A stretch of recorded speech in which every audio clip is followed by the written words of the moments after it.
It's me! Welcome to another episode of The W.I.L.L.I.W Show, which stands for Wrestling is Life. Life is Wrestling. Today I have a very great guest on my show, someone who's been around for like 20 years doing this wrestling thing. He's had so many great matches over the years. Here is Super Kamikaze. Everybody knows Super K. Thank you very much for having me on the show. And now, some people know, some people don't. Super Kamikaze is not your first name you've wrestled under. Is that true? Or? No, my first name I wrestled under was Suicide Carlos Ortega. And that was back in like 96 or 7? That was Ike Shaw's kind of gimmick one. Right, you did like the ICW shows, right? Yeah, we did it around here, right? Yeah, like a lot of people came through that school, and the ones that stuck it out and made it through made something of themselves.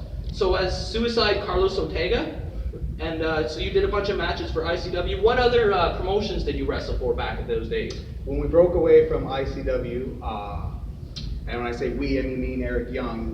I actually wrestled Eric Young's first like 15 matches, and it was all for HWF, the Hardcore Wrestling Federation. And that was in Ontario as well, right? Yes. Right, and you did some really great matches, and I know the British Bulldog took you guys to get a dark match because there's something to do with the Jesse Ventura movie? Or am I doing that in the wrong order? Or? Yeah, he showed up while we were still at ICW school. He showed up at school and seen me and Eric Young in training and liked us right away. Who did? Bischoff? The British Bulldog. Oh, British Bulldog, I'm sorry. He liked us right away, so the next Monday, when I come home from my day job, he was there waiting for me and drove me and Eric Young to New York to get a dark match on WCW. On Nitro? On Nitro. And it didn't end up working out. I interviewed Romeo Adams, and he said he had a confrontation with Goldberg. He came with us for the ride. He got backstage with us, and when we first got there, the Bulldog put us in an empty room and said, "Wait here. He's going to get Bischoff." At the time, I'm 18 years old, didn't know what was going on. 2 minutes later, Bill Goldberg walks into a room. Romeo Adams told his story already. Yeah, he was mad because we were in his room, and he grabbed Romeo by his hair. A little scruffle happened. It screwed up our dark match. Okay, and then was it after that you did the Jesse Ventura movie? It was 2, maybe 3 weeks later. Yeah. And you were telling me a story where you did like 450 splashes for the filming of that movie? At the time, I was a little more agile, and I used to do 450 splash a lot. Canyon was in love with it, and like Chris Canyon, Chris Canyon, yeah, he's the one that actually got us in the movie, because he showed up at school too, and kind of like me and Eric Young and a couple other guys, TJ Harley, and so yeah, he wanted to show Eric Bischoff so we can get his parts on the Jessica W.I.L.L.I.W movie. So he had me do like I don't know, at least 450 splashes. We even did one where he was standing on the top rope with me, holding the camera down, and it was like freaky as all hell because I didn't think I was gonna be able to pull it off. But so you were both standing on the turnbuckle. He stood on the post with the camera over top of it. And Canyon filmed you like this while you did a 450? I was still able to do it. It was a pretty good shot. And then, like, did you end up being in the movie? Any of that stuff? There was a part in the movie where Jesse Devon's father brings him as a little boy to looks like a WCW show, and it's me and Eric Young in the ring wrestling when they enter the arena and sit down, and it shows me doing the 450 splash and it pans out. So like you came up with all those guys. Did you always want to be a wrestler since you were a kid? Like I know you played a lot of other sports too, right? I did, but when you grow up and go to high school with people like Eric Young, like I did, you learn to love wrestling.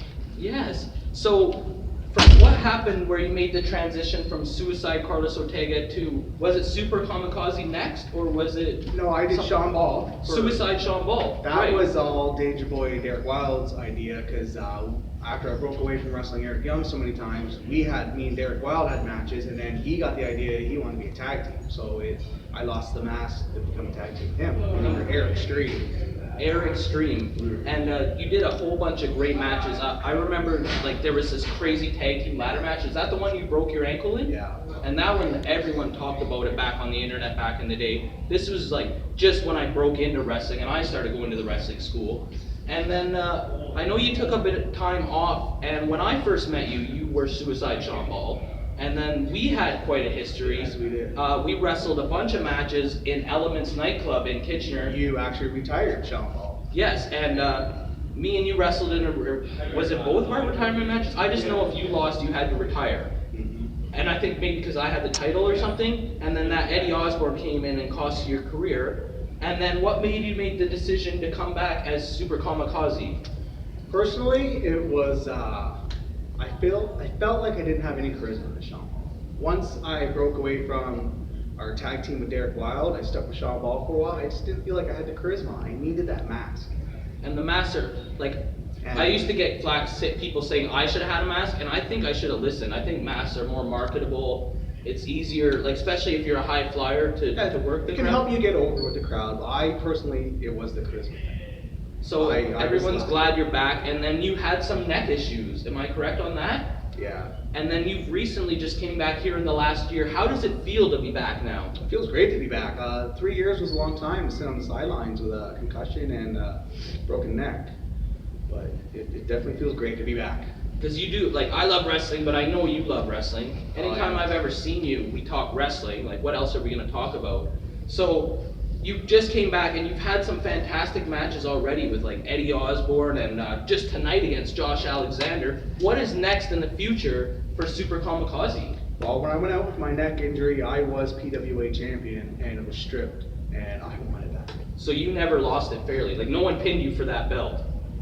And then I know you had a shot against Eddie Osborne for it, but there was some shenanigans pulled. Oh, of course, it's Eddie Osborne. So, like, you feel you are deserving of the title? Oh, absolutely, yes.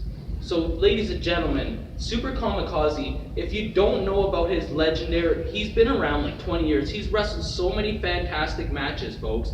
And he continues to do so. Every time he has an injury, he fights back through it. And if there was someone out there that you would love to wrestle more than anybody, who would it be? I would love for TJ Harley to come from BC and come to Ontario. And I know he started wrestling again out there for PWA BC. Yeah, he has been in PWA, and that's why I want to see him come out this way, because we have a big history too.